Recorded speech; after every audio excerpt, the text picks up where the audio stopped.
Smartphone apps are changing the way we work.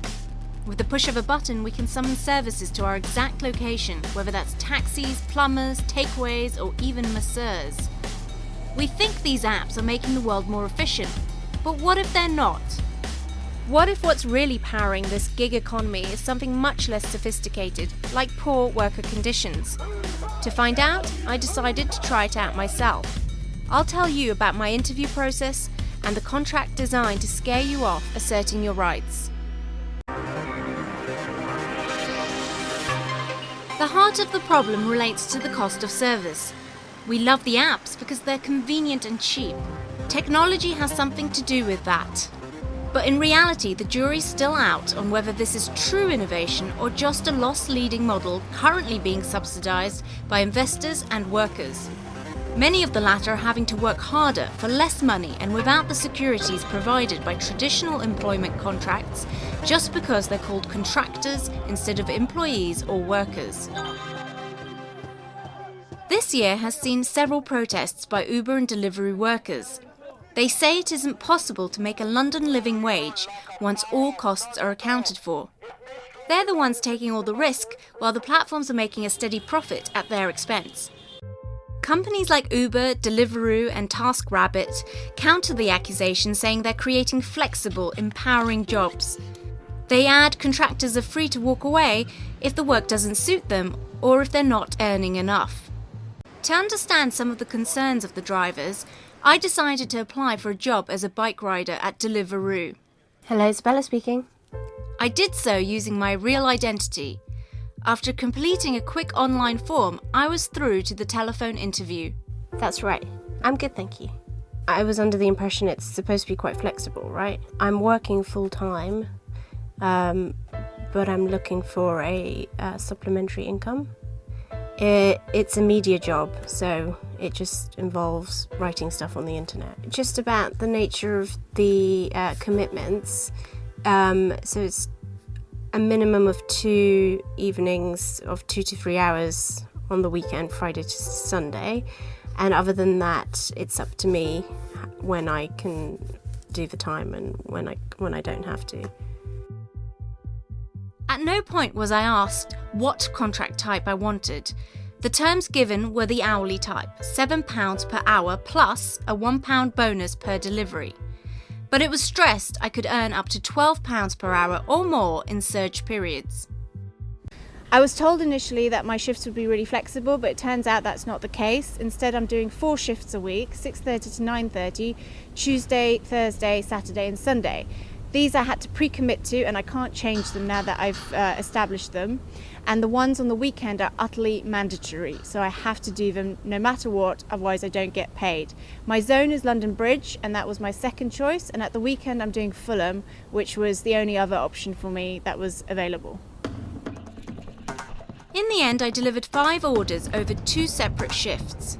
On the job, I soon realised it's very hard to stick to Deliveroo's manual. It demands you take your helmet off when going in and out of a restaurant or to a customer's home. But that, plus finding a secure place to park your bike, eats up time and is impractical. Deliveroo also wants you to double-check the contents of each order before setting off. But rifling through a bag of hamburgers to check what's a cheeseburger and what's not is inconvenient and unhygienic. The customers I delivered to were almost exclusively urban professionals living in gated communities. As a whole, the app was efficient when working, but exceptionally battery draining. On the second go, the app crashed halfway through the shift and was out of order for more than an hour, leading me to miss out on potential bonus earnings. My orders were back to back and there was hardly an opportunity to even take a toilet break, which made me feel a little like a rat on a treadmill. If there are errors, you bear the risk. My overall earnings averaged out to be about £8.10 per hour. I also got £3 in tips. London authorities say the capital's living wage is £9.75. Whilst employers aren't forced to abide by that, they are obliged to pay a minimum living wage of £7.20. This turns to £7.50 from next April onwards. But the most troubling aspect of my whole experience was when I read the contract. It said there was no minimum commitment which drivers had to work. But wait a minute.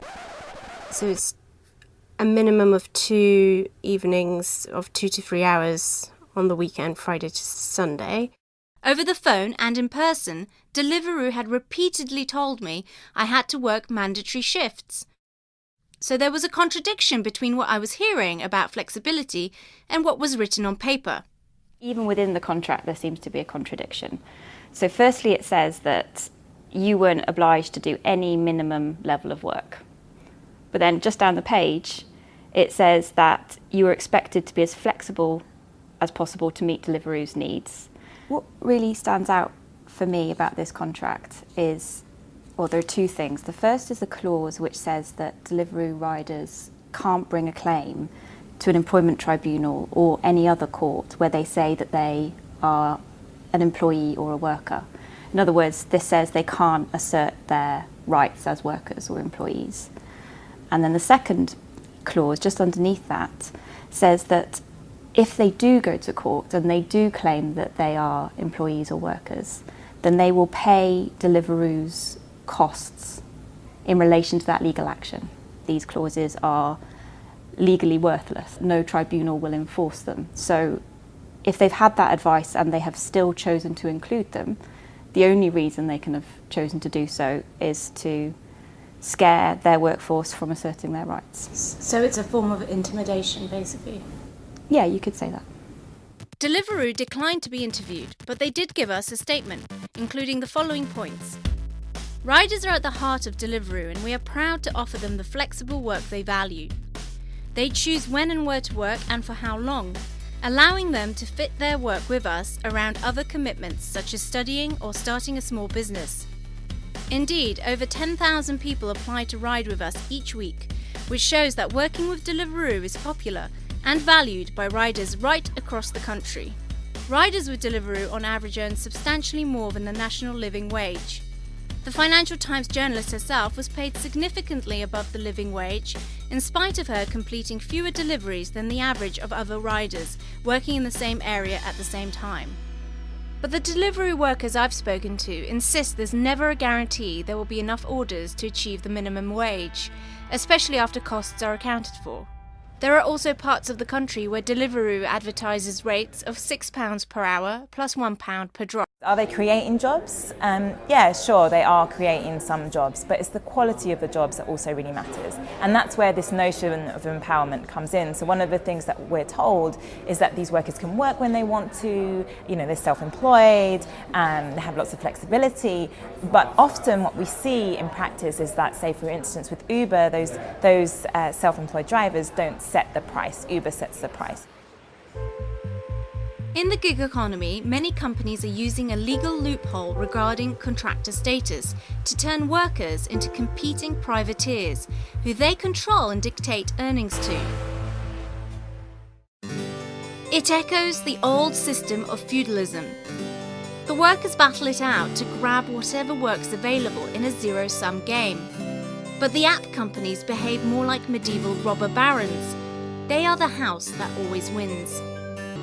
There's a high similarity with the broader feudal structure insofar as that is a coercive, inegalitarian, extractive relationship where lords are drawing surpluses off peasants and other workers to line their own pockets and increase their own status and financial power.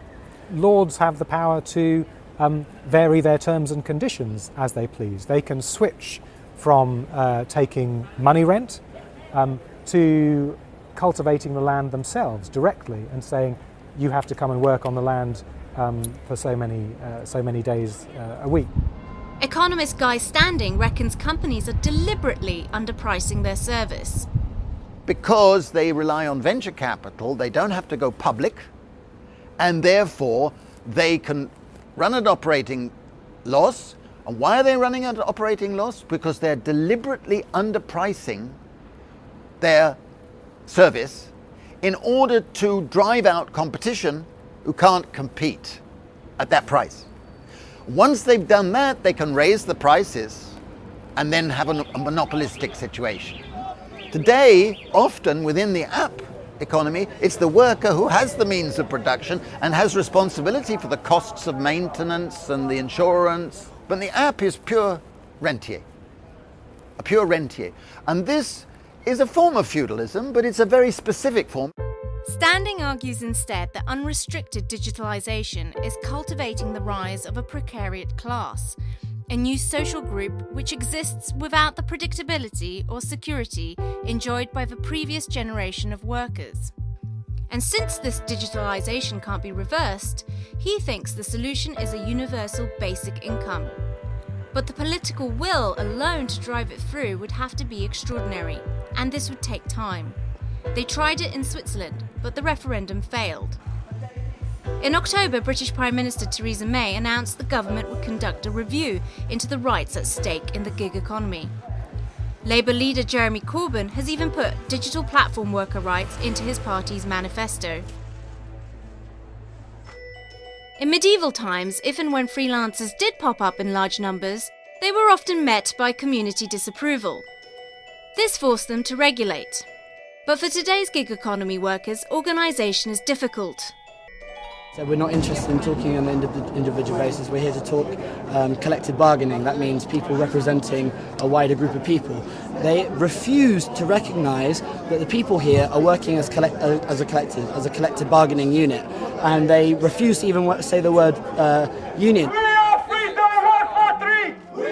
But some say forging a union is definitely within the realms of possibility. Powell's firm recently won a landmark decision at a London employment tribunal on behalf of Uber drivers. She's optimistic that the law can work on the side of this new precariat class.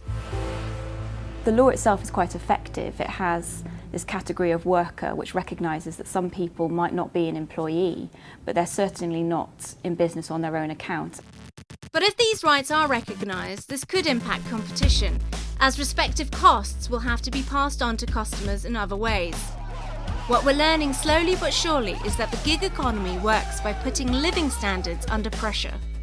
Despite its success with customers, critics say these apps are built on dubious business models, and that someone is always losing out.